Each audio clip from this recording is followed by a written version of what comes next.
जितनी बड़ी film, struggle उतना बड़ा।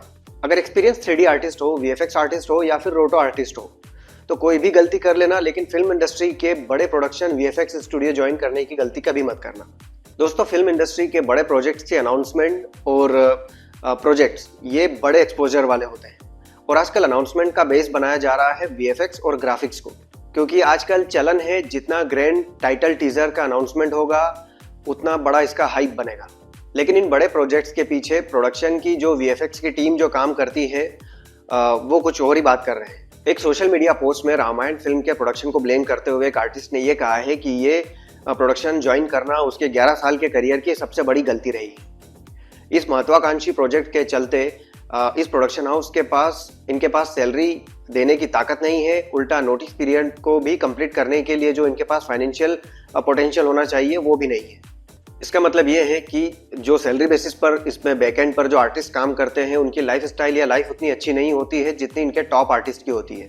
फिल्म के टीजर से लेकर बड़े पर्दे पर फिल्म रिलीज होने तक हमें सिर्फ वही दिखाई देता है, लेकिन इस प्रोजेक्ट पर काम करने वाली बैकएंड पर जो VFX की टीम काम करती है प्रोडक्शन में, उनकी जो लाइफ होती है उसके बारे में हम नहीं जानते हैं कि वो किस स्ट्रगल से गुजर रहे होते हैं। और आजकल ऑडियंस हर ऐसे बड़े प्रोजेक्ट पर भरोसा कर लेती है, उसका वेट करती है जिसका टाइटल टीजर ग्रैंड लॉन्च होता है और उसका बजट ही उसका हीरो बन जाता है।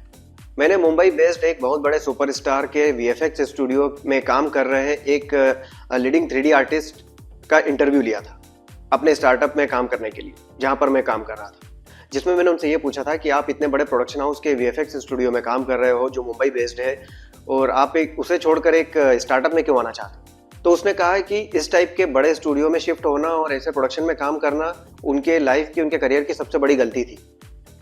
वहाँ पर प्रोजेक्ट है तो सैलरी है, वरना कभी कभी टुकड़ों में भी सैलरी आते हुए देखी है, तो उसका सबसे बड़ा कारण था सैलरी। और जब सैलरी टुकड़ों में आती है या कॉम्प्रोमाइज करना पड़ता है तो प्रोडक्शन हाउस कॉम्प्लीमेंट्री के नाम पे इन्हें IMDb का सर्टिफिकेट दे देता है। लेकिन क्या फायदा ऐसा सर्टिफिकेट का जिसके दम पर उस आर्टिस्ट को कहीं और किसी और VFX स्टूडियो में काम तक नहीं मिलता है। ये सिर्फ एक स्टूडियो की नहीं, इंडिया के हर बड़े प्रोडक्शन हाउस के VFX स्टूडियो की कहानी है।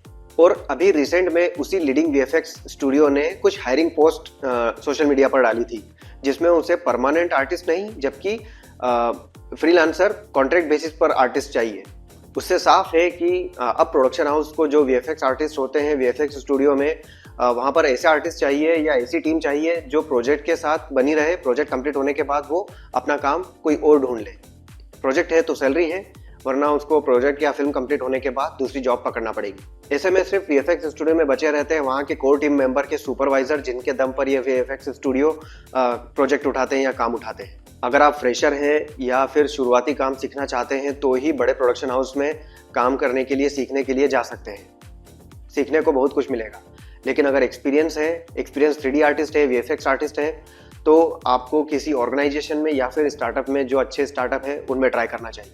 बाकी एक्सपीरियंस होने के बाद ये जितने बड़े नाम होते हैं, ये बड़े नाम उतना ही स्ट्रगल करवाते हैं। प्रोडक्शन हाउस वालों को तो पता है कि ऑडियंस तो सिर्फ इनके बड़े बजट के अनाउंसमेंट, टाइटल टीजर का ग्रैंड लॉन्च और ये सब देखकर ही फिल्म को सुपरहिट घोषित कर देती है और उसके रिलीज का वेट करने लग जाती है।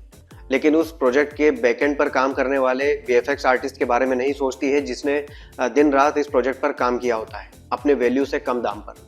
और कई बार उल्टा ये महत्वाकांक्षी बड़े बड़े बजट वाले बड़े प्रोजेक्ट जो होते हैं, जिनकी इतनी ग्रैंड टाइटल लॉन्चिंग या टीजर लॉन्चिंग या कास्टिंग लॉन्च या कितना कोई सा भी लॉन्च बोल दो, ये जो करते रहते हैं हर टाइप के छोटी छोटी चीज़ों का, उसके बाद भी ये बड़े प्रोजेक्ट फ्लॉप हो जाते हैं पर्दे पर आने के बाद। फिल्म वही हिट होती है जिसके कंटेंट में दम होता है, जो माउथ पब्लिसिटी से हिट होती है और जिसमें पोटेंशियल होता है लंबा चलने का। वरना ग्रैंड ओपनिंग लेने वाले, ग्रैंड लॉन्च करने वाली जितनी भी फिल्में हैं वो ओपनिंग होने के बाद में औंधे मुंह गिरी है। ऐसा भी कई फिल्मों के साथ हुआ है। चैनल को सब्सक्राइब, वीडियो को लाइक और नोटिफिकेशन बेल को ऑन कीजिए। ऐसी और जानकारी के साथ आपसे मिलूंगा अगले वीडियो में।